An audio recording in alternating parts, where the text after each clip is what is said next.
سیدنا ابراہیم علیہ نبینا علیہ الصلوۃ والسلام کو نمرود نے آگ میں ڈلوانا چاہا.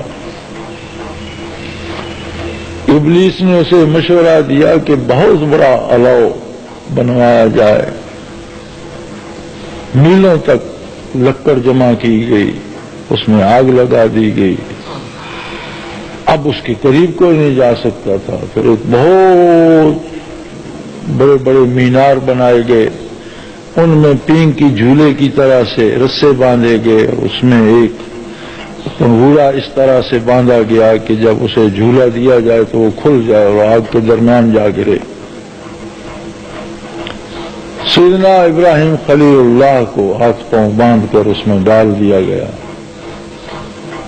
اور بندے اب تیار ہو گئے کہ اسے زور زور سے ہلایا جائے. اور گاٹھیں ایسی ہیں کہ جب یہ سمجھیں کہ اب پورے جوبن پر ہے تو وہ کوئی ایک رسی کھینچیں کہ وہ گاٹھیں کھل جائیں اور سیدنا ابراہیم خلیل اللہ آگ کے درمیان جا گریں. جب جھولے میں ڈال چکے تو مفسرین کرام لکھتے ہیں کہ ملائکہ نے جبرائیل امین سے عرض کیا کہ تو قاصد ہے بارگاہ الوہیت کا اور سردار ہے تمام فرشتوں کا.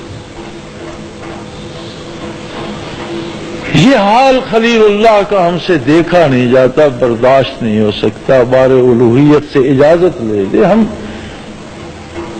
کافروں کو تباہ کر دیں، اٹھا کر آگ میں پھینک دیں، یا کم از کم یہ اجازت تو مل جائے کہ ہم اللہ کے خلیل کو وہاں سے اٹھا لیں یا آگ بجھا دیں. یہ کچھ تو ہمیں اجازت ہو. انہوں نے بارگاہ الوہیت میں دعا کی. جواب آیا کہ جو چاہو کرو لیکن ابراہیم سے جا کر پوچھ لو. جسے امتحان درپیش ہے، جسے آگ میں پھینکنے لگے اس سے بات کرو، میری طرف سے اجازت. جبرائیل امین حاضر ہوئے. یا خلیل اللہ حکم دیجئے آگ ٹھنڈی کر دیں، بجھا دیں. حکم دیجئے اس پہ بارش برسا دیں. حکم دیجئے کفار کو تباہ کر دیں. کچھ بھی نہیں تو کم از کم آپ کو اٹھا لیں. فرمایا کس نے کہا تمہیں؟ مجھے سب فرشتوں نے کہا. میں نے بارگاہ الوہیت میں عرض کی، اللہ نے مجھے آپ کے پاس بھیجا. فرمایا جبرائیل اللہ خود دیکھ رہا ہے؟ بے شک دیکھ رہا ہے. بچانے پہ بھی قادر ہے؟ بے شک قادر ہے. فرمایا تم درمیان میں کیوں پڑتے؟ فرشتوں کا درمیان میں کیا واسطہ؟ یہ تو میری اور اس کی بات ہے. وہ میرے ساتھ ہے، میرے پاس موجود ہے. میں بھی اس کی مخلوق، آگ بھی اس کی مخلوق، یہ کافر بھی اس کی مخلوق، وہ ساری مخلوق اس کے قبضے قدرت میں ہے. وہ چاہتا تو انہیں یہ سوچنے بھی نہ دیتا. وہ چاہتا تو انہیں آگ جلانے نہ دیتا. وہ چاہتا تو انہیں لکڑیاں لانے نہ دیتا. وہ چاہتا تو یہ سارے پروگرام بنانے نہ دیتا. اب اگر وہ میرے پاس تم سے زیادہ قریب ہے اور دیکھ رہا ہے تو میرے لیے شرم کی بات نہیں کہ میں اس کے سامنے تم سے مدد مانگوں. تم نے یہ نہیں سوچا؟ فرشتوں سے کہو یہ میرا اور میرے محبوب کا معاملہ ہے، اس میں تمہارا کچھ نہیں. اور وہ ایسا قادر ہے کہ لپکتے شعلوں کو جب ادھر انہوں نے وہ پنگھورا چھوڑا تو ادھر اس نے حکم دیا قلنا یا نار کونی بردا. ہم نے حکم دیا آگ ٹھنڈی ہو جا. اور صرف ٹھنڈی نہیں، وسلام علی ابراہیم، ابراہیم کے لیے سلامتی بن جا. جہاں جا کر گرے جو لکڑیاں جل رہی تھیں وہ سرسبز درخت ہو کر پھولوں اور پھلوں سے لد کر کھڑی ہو گئی. اور کئی دن بعد نمرود نے جب محل پہ چڑھ کے دیکھا تو دھوئیں کے بادل گردا گرد سے اٹھ رہے تھے اور دھوئیں کے درمیان ایک گلستان نظر آ رہا تھا. تو سمجھا ہر چیز خاکستر ہو گئی ہوگی. لیکن آگ نے انداز گلستان پیدا کر دیا. کیوں؟ یہ محبت ہے، اسے عشق کہتے ہیں. یہ جو تعلق تھا ابراہیم خلیل اللہ کا رب العالمین کے ساتھ، یہ محبت ہے. محبت کیا ہے؟ تاثیر محبت کس کو کہتے ہیں؟ تیرا مجبور کر دینا، میرا مجبور ہو جانا۔ اگر تو اس بات پہ راضی ہے کہ یہ تیرے گناہگار، فاسق، فاجر، بدکار اور کافر مجھے جلا دیں، یہ تیری پسند ہے تو میں تیری پسند پہ راضی ہوں، میں جل جاؤں گا۔ کسی کو اس میں مداخلت کی کیا ضرورت؟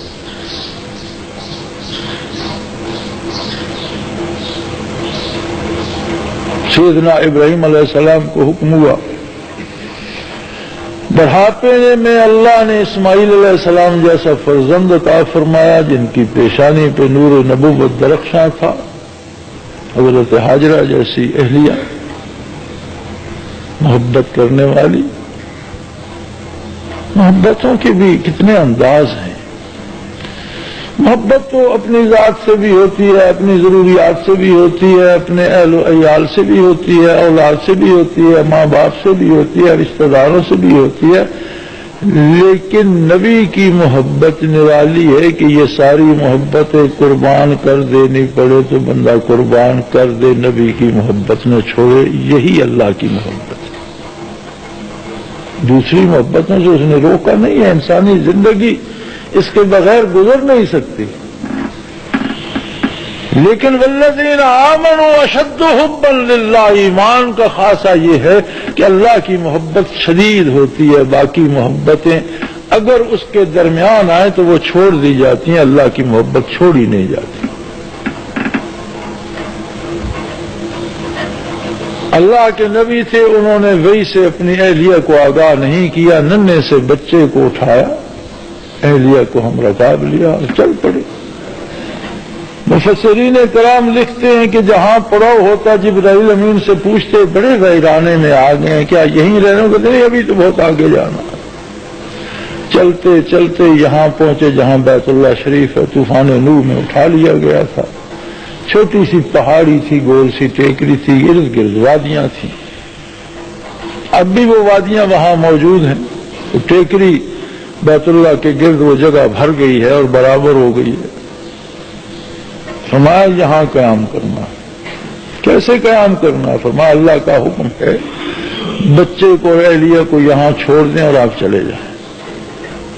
عجیب بات، اتنا ویرانہ جس میں اتنی دیر ہم گھوڑے پہ چلتے رہے، آبادیوں سے دور، یہاں تو کوئی پرندہ بھی نظر نہیں آتا، کہیں کوئی پانی کا نشان نہیں ملتا، کہیں پانی ہوتا کوئی پرندہ، کوئی سبزہ نظر نہیں آتا، سیاہ جلے ہوئے پہاڑ ہیں۔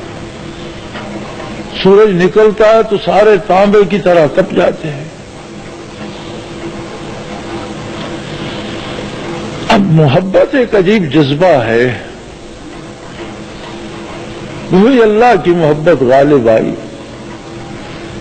ماں اہلیہ کو مشکیزہ پانی کا تھا، چند کھجوریں تھیں، یہ رکھ لو، یہ بچہ ہے، میں جا رہا ہوں۔ اس وقت انہوں نے پوچھا کہ اللہ کے نبی یہ کس جرم کی سزا ہے؟ ہمیں کس کے سپرد کر رہے؟ فرمایا سزا نہیں، یہ اللہ کا حکم ہے اور اسی کے سپرد کر کے جا رہا ہوں۔ کیسی عجیب خاتون تھیں، نبی کی اہلیہ تھیں اور صحابیہ تھیں۔ اللہ سے محبت کا یہ عالم تھا، فرمایا اگر اللہ کا حکم ہے تو ہمارے لیے اللہ کافی ہے، آپ تشریف لے جائیں۔ آپ وہاں سے تو بڑے دلیرانہ انداز میں گھوڑے پہ بیٹھ کے نکلے، لیکن جب اوجھل ہو گئے تو رک گئے اور دعا کی، رب انی ترکت من ذریتی بواد غیر ذی زرع، اللہ میں اجاڑ بیابان میں اپنا سب کچھ چھوڑے جا رہا، اہلیہ اور اولاد کو۔ یا اللہ انہیں ایسا آباد کرنا کہ یہاں دنیا کا تمام رزق مہیا کر دینا۔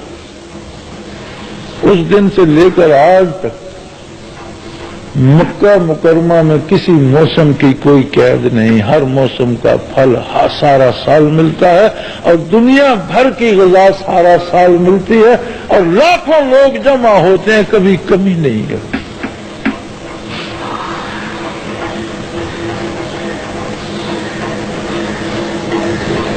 یہ سارے کیا ہیں؟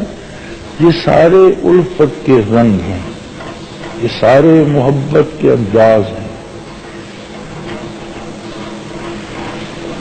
اب جب حضرت حاجرہ کو پانی کی کمی ہوئی اور آپ صفا اور مروہ پہ چڑھ کے دیکھنے کو گئیں تو سیدنا اسماعیل علیہ السلام پیاس سے بے حال ہو کر لیٹے ہوئے تھے، آپ کا دودھ مبارک بھی سینہ اطہر میں خشک ہو گیا تھا، پیاس کی وجہ سے پانی کئی دنوں سے نہیں تھا، ننھا سا بچہ ایڑیاں رگڑ رہا تھا، کوئی پاس نہیں ہے، تو آپ پریشان ہوتی جب آپ وادی میں اترتی، اسماعیل آنکھوں سے اوجھل ہو جاتے تو آپ دوڑ پڑتی، پھر اگلی پہاڑی پہ چڑھتی تو جہاں سے بچہ نظر آتا وہاں سے چلنا شروع کر دیتی، پھر دوسری طرف آتی، جہاں گہرائی میں اترتی پھر دوڑنا شروع کر دیتی، جب اگلی پہاڑی پہ چڑھتی صفا اور مروہ کے درمیان دوڑتی رہی، 7 چکر آپ نے لگائے۔ 7ویں چکر پہ جب مروہ پہ چڑھ کے دیکھا تو سیدنا اسماعیل علیہ السلام جہاں کھریاں رگڑ رہے تھے وہاں سے پانی کا چشمہ ابل گیا، وہی آب زمزم ہے، تب سے اب تک ختم نہیں ہوا۔ اور حضور علیہ الصلوۃ والسلام فرماتے ہیں کہ پانی کو بہتا دیکھ کر مائی صاحبہ دوڑتی ہوئی آئیں اور اس کے گرد ریت کی دیوار بنا کر حکم دیا، زمزم ٹھہر جا۔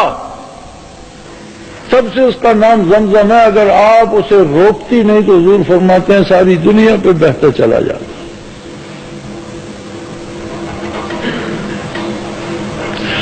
یہ محبت کے انداز ہے نا کہ اللہ کی ایک بندی نے جہاں دوڑ لگائی، اللہ کی محبت میں ثابت قدم رہ کر تب سے لے کر قیامت تک ہر بندے جو بیت اللہ میں جائے اسے وہاں پر دوڑ لگانے کا حکم دے دی کہ بے تابانہ دوڑو، اور جہاں آپ چلی تھی وہاں چلو، جہاں آپ دوڑی تھی وہاں دوڑو۔ عمرہ کرو تو صفا مروہ کی صحیح کرنی پڑتی ہے، حج کرو تو صفا مروہ کی صحیح، حتیٰ کہ آقا انعامدار حضرت محمد الرسول اللہ صلی اللہ علیہ وسلم نے وہاں دوڑ لگائی۔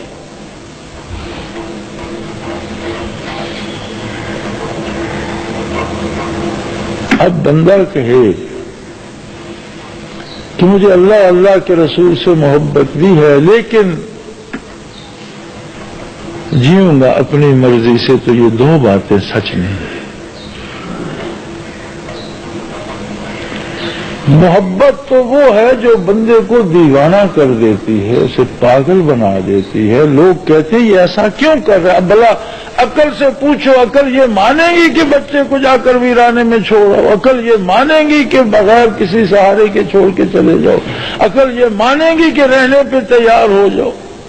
عقل کو یہ بات عقل کے پلے پڑے گی کہ وہ بے تابانہ صفا مروہ میں دوڑے؟ وہاں دوڑنے سے کہاں سے پانی آ جائے؟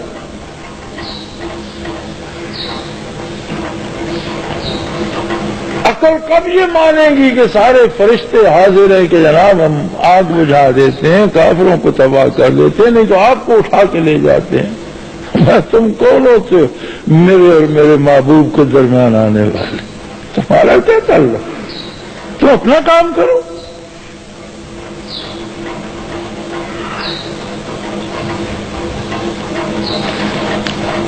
یہ وارفتگی، یہ عشق، یہ محبت، اسے دیوانگی کہیے، بے وقوفی کہہ لیجئے، لیکن یہ انتہائی قیمتی دولت ہے، اور یہی وہ دولت ہے جو سوائے محمد الرسول اللہ صلی اللہ علیہ وسلم کے اور کہیں سے مل نہیں سکتی۔ ہر نبی محبتوں کا امین تھا لیکن سارے دروازے بند ہو چکے۔ اب ایک ہی دکان، ایک ہی دروازہ کھلا ہے، اور وہ در ہے محمد الرسول اللہ صلی اللہ علیہ وسلم کا، جو قیامت تک بند نہیں ہوگا، ہمیشہ کھلا ہے۔ اور کتنا کریم ہے رب اور کتنا کریم ہے اس کا رسول، گزشتہ کا احساس نہیں لیتے، کتنے گناہ کوئی کر چکا ہے۔ جس دم صدق دل سے کہہ دے کہ مجھے محبت چاہیے، اسی دن مالا مال کر دے، پچھلا حساب ہی نہیں لیتے کہ تم آج تک کہاں تھے۔ تم 40-50 برس کیا کرتے رہے؟ تم نے تو اتنے گناہ کر لیے، تم نے تو اتنی برائیاں کر لی، تم نے تو اتنا کفر فرمایا، کچھ بھی نہیں، جو بھی کر چکے ہو اس کو چھوڑو، فیصلہ یہ کرو کہ تمہیں کوئی ذرہ محبت کا چاہیے یا نہیں، درد دل کی طلب ہے یا نہیں، عشق چاہتے ہو یا نہیں؟ چاہتے ہو تو فرمایا دامن پھیلاؤ، یہاں صرف نعمت ہی نہیں ملتی، دامن بھی عطا کر دیے جاتے، دروازے پہ آ کر دیکھو۔